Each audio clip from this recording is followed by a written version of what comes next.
Hello बच्चों, कैसे हो आप लोग? हाँ, तो आज आपको जो है बताऊंगा कि पौधों में श्वसन कैसे होता है। पौधे भी सांस लेते हैं कि नहीं लेते हैं।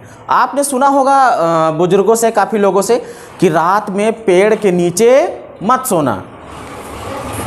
क्यों क्यों? इसका जवाब मिला था कुछ? क्या?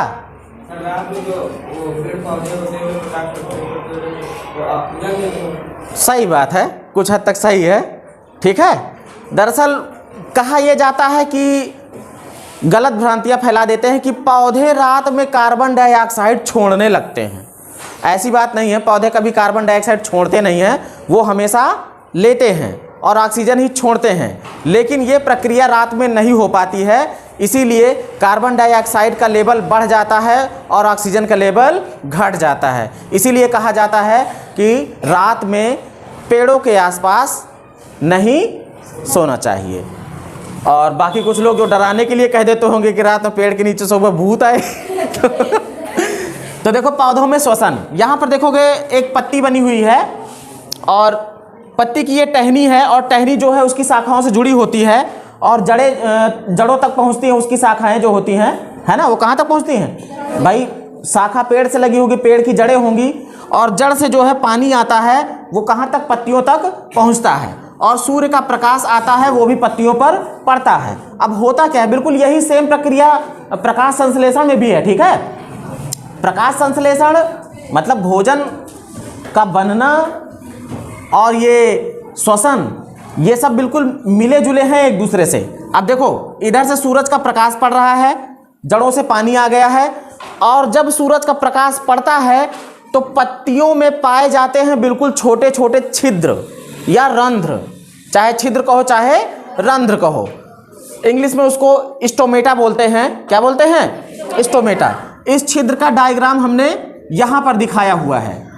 ये बाहर की जो ये कोशिकाएं हैं, इन्हें एपिडर्मल कोशिकाएं कहते हैं। और जो ये संतरे के जैसे दिख रही है ना, फाकी के जैसे, है ना, कुछ इस तरीके से सी के आकार की, एक इधर से सी और एक उधर से सी, इसको बोलते हैं रक्षक कोशिकाएं। ये रक्षा करती हैं किसकी? इस स्टोमेटा की, मतलब इस छिद्र की। तो ये रक्षक कोशिकाएं हो गई ये दोनों, और ये एपिडर्मल कोशिकाएं हो गई। और इन एपिडर्मल कोशिकाओं में क्लोरोप्लास्ट भरा होता है, जिसके कारण से पत्तियां हरे रंग की बनी रहती हैं। तो हमें सिर्फ जानना है इस स्टोमेटा को, इस रंध्र को। होता क्या है, जब सूरज का प्रकाश पड़ता है पत्तियों पर तो ये रंध्र खुल जाते हैं, ये रंध्र खुल जाते हैं। जब प्रकाश नहीं पड़ता है तो ये रंध्र खुलते नहीं हैं। तो पत्तियों में श्वसन की क्रिया इन्हीं रंध्रों से होती है। इन्हीं छोटे छोटे रंध्रों से क्या जाती है? कार्बन डाइऑक्साइड जाती है। क्या जाती है अंदर? CO2। ये लोग कार्बन डाइऑक्साइड लेते हैं, हम लोग ऑक्सीजन लेते हैं ना। और ये लोग छोड़ते क्या है भाई?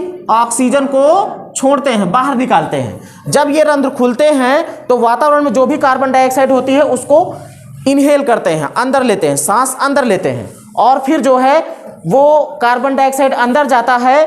देखो, स्टोमेटा के अंदर चला गया कौन? Carbon dioxide. जड़ों से कौन आया है? जल। अगर 6 कार्बन डाइऑक्साइड हो और 6 जल हो और सूरज का प्रकाश उस पर पड़े तो इनसे जो है अभिक्रिया के द्वारा, रासायनिक अभिक्रिया यहाँ भी होती है। जैसे कि हम लोगों के शरीर में जो श्वसन की प्रक्रिया होती है वो एक रासायनिक अभिक्रिया होती है ना, तो यहाँ भी रासायनिक अभिक्रिया होती है। इन दोनों में रासायनिक अभिक्रिया होगी, कार्बन डाइऑक्साइड में और जल में, जिससे बनेगा क्या? ग्लूकोज बनेगा। ये क्या है?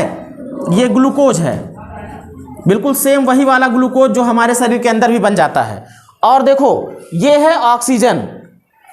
तो जितनी मात्रा में कार्बन डाइऑक्साइड लिया उतनी ही मात्रा में देखो ऑक्सीजन भी छोड़ रहा है। तो क्या हुआ? ऑक्सीजन को रिलीज किया, छोड़ा, और कार्बन डाइऑक्साइड को अंदर लिया। और उसके बीच में ये प्रोसेस हो गया कि उसने अपना भोजन बना लिया, पौधे ने अपना भोजन बना लिया, है ना। इसी से जो है वो ऊर्जा प्राप्त करेगा अपने अंदर और उसी भोजन को हम लोग भी खाते हैं। जैसे पत्तियां हो गई, पालक की पत्ती हो गई, मूली की पत्ती हो गई, अन्य सब्जियां हो गई, है ना, उस पत्तियों को हम लोग खाते हैं ना। ये ग्लूकोज उसी में स्टोर रहता है, वही एनर्जी हमारे शरीर में चली आती है। तो पत्तियों में श्वसन कैसे हुआ पता लगा ना? किससे होता है? जो पत्तियों में छोटे छोटे छिद्र होते हैं, रंध्र होते हैं, प्रकाश पड़ने पर ही वो खुलते हैं और प्रकाश जब नहीं पड़ता है तो नहीं खुलते हैं। ये प्रक्रिया जो मतलब कि पौधे दिन में ही सांस ले सकते हैं, रात में आपने देखा होगा जब जाड़े के दिनों में लंबे समय तक बारिश होती रहती है ना, और धूप नहीं खिलती है, बादल छाए रहते हैं, तो पत्तियां मुरझाने लगती हैं, पेड़ भी सूखने लगते हैं, है ना, होता ना ऐसा? क्यों? क्योंकि वो प्रक्रिया हो नहीं पाती, सूरज का प्रकाश मिल नहीं पाता है।